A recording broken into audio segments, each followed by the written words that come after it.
정상회담들이 있었습니다. 하면 할수록 손해인 비정상회담이었습니다.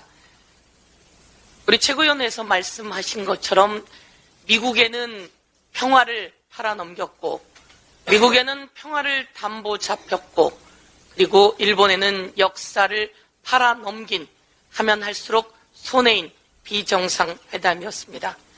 후쿠시마 원전 오염수 방류 관련해서도 시찰단이라니요. 검증해야죠. 조사해야죠. 그런데 시찰단이라고 오히려 후쿠시마 오염수 방류에 대해서 면죄부를 주는 것은 아닌지 국민이 통탄하고 있습니다. 학계 그리고 종교계 모두 시국 선언들, 시국 기자회견이 줄을 잇고 있습니다. 지금까지 이런 일은 없었습니다. 나라를 팔아넘길 기세에, 그리고 안보를 팔아넘길 기세에 온 국민이 들고 일어나고 있습니다. 맹탕회담이었습니다. 100년 전 일로 무릎을 꿇을 필요까지는 없다고 생각합니다 라고 했던 윤석열 대통령의 발언, 이번에 보면서 윤석열 대통령이 일본에 무릎을 꿇고 있는 것은 아닌지 통탄스럽습니다. 몇 번이나 말했습니다. 바보야, 문제는 경제야. 경제가 최악입니다. 이번 주말 지역을 다니면서도 느꼈습니다.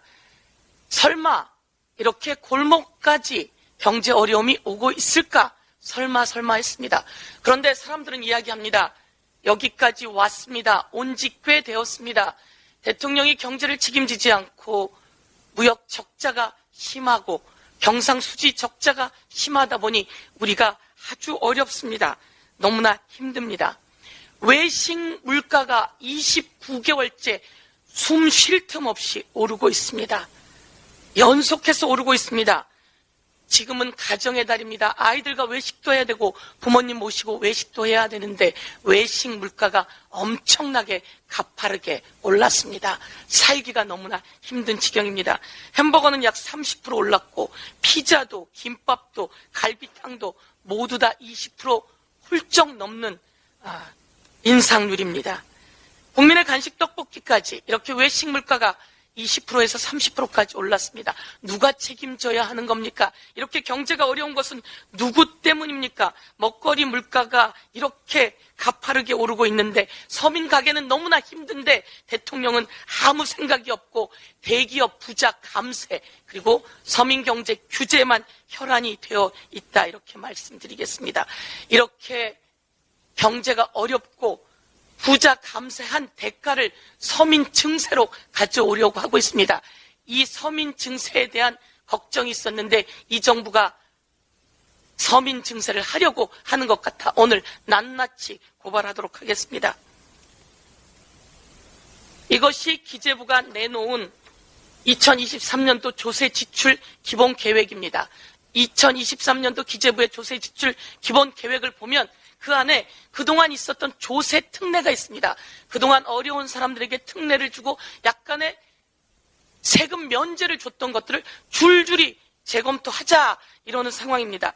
예를 들면 근로장려금, 월세 세액 공제, 무주택 근로자 주택자금 특별공제, 청년 우대형 주택 청약저축, 비과세 등 조세 특례 13건. 또 한 가지를 말씀드린다면 농민과 어민들을 위한 석유류에 대한 간접세 면제 등도 다시 한번 심층 평가해서 이거 괜찮은지 보자, 이러고 내놨습니다. 이렇게 서민들을 위한 특례 제도를 다시 심층 평가해서 아니면 폐지시켜버리고 서민 증세 가져가겠다는 것 아니겠습니까? 윤석열 정부 들어서서 무역 적자가 사상 최대입니다. 실제로 작년에 무역 적자가 약 500억 불이었습니다.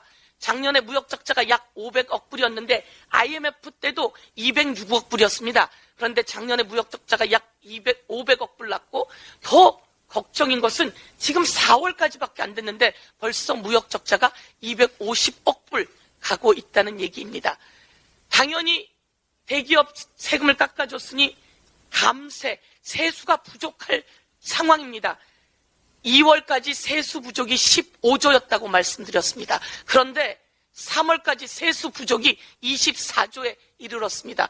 딱 한 달 만에 약 9조의 세수 부족이 늘어난 상태입니다.